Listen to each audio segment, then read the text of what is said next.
Hey y'all, if you're leaking, chances are one of the very first things that you were told to do is to just do Kegels. This is usually the go to advice from doctors, nurses, and even the internet. So, my question is if Kegels are the go to solution and you've tried them, why are you still leaking? In today's video, I'm going to uncover the truth about Kegels, who they help, who they don't, and why they may not be working for you. Most importantly, if you've tried them and it hasn't stopped your leakage, do not be discouraged. Do not blame yourself. There's usually a much better approach, and I'm going to help you figure that out. So let's get into it. Okay, so I want to start with what are Kegels. Kegels are a very specific strengthening exercise for your pelvic floor. Your pelvic floor is that internal sling. It's like the hammock that goes from front to back in your pelvis that holds all of your internal organs, your intestines, your bladder, your reproductive organs. It acts as a support system.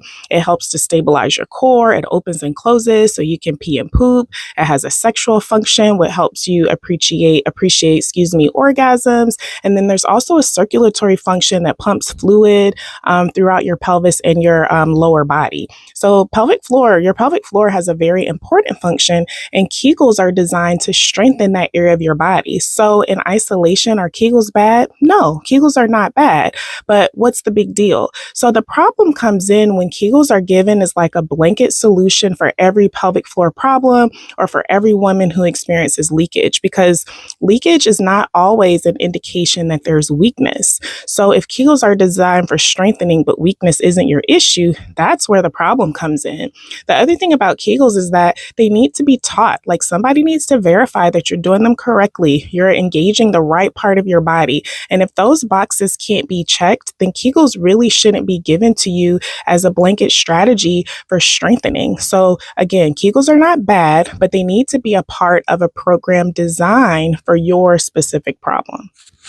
And I'd like to add that anytime you're given a blanket recommendation or a general suggestion, that's usually a sign of a yellow flag. Kegels are great in isolation, again, if strengthening is the only pelvic floor issue that you have.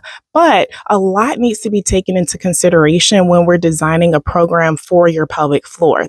What is your bowel function? Are you constipated? Do you strain to pee, poop, to get things empty? What is your activity level? When is the leakage happening? Does it happen with exercise? Does it happen when you're trying to make it to the toilet? Does it happen with almost every movement that you make? Those are very specific things that we need to know, that I need to know as the pelvic health therapist. I like to consider your lifestyle factors.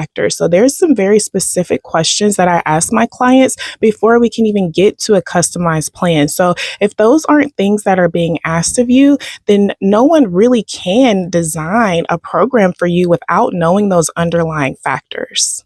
So who should be doing Kegels and for what problem? So like I mentioned earlier, Kegels are a great part of a strengthening program. If you have pelvic floor weakness and leakage, Kegels could be a great part of that, again, specifically designed program for you. If you have core weakness, any instability or limited coordination in how to engage your muscles, then Kegels could be a great part of a recovery program for you.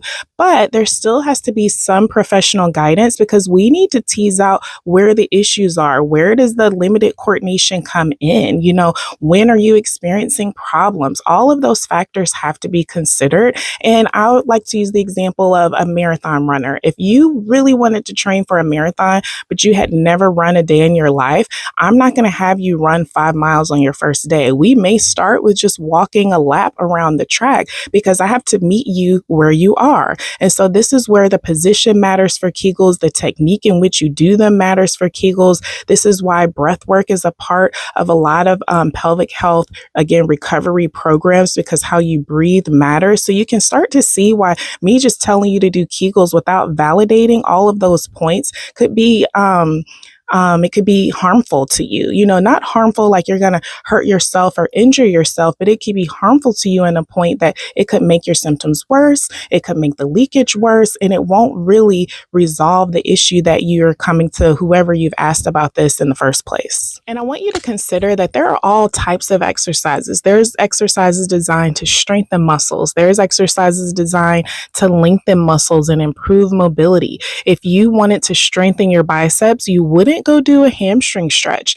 And so there's nothing wrong with the hamstring stretch, but it's really not appropriate for your goal of strengthening your biceps. And Kegels are the same thing. They are not bad. You just need that professional guidance for whatever issue you're having with your pelvic floor and whatever the cause of your leakage is. So I don't want you to walk away thinking that Kegels are bad, but the advice just might not be appropriate for the problem that you have.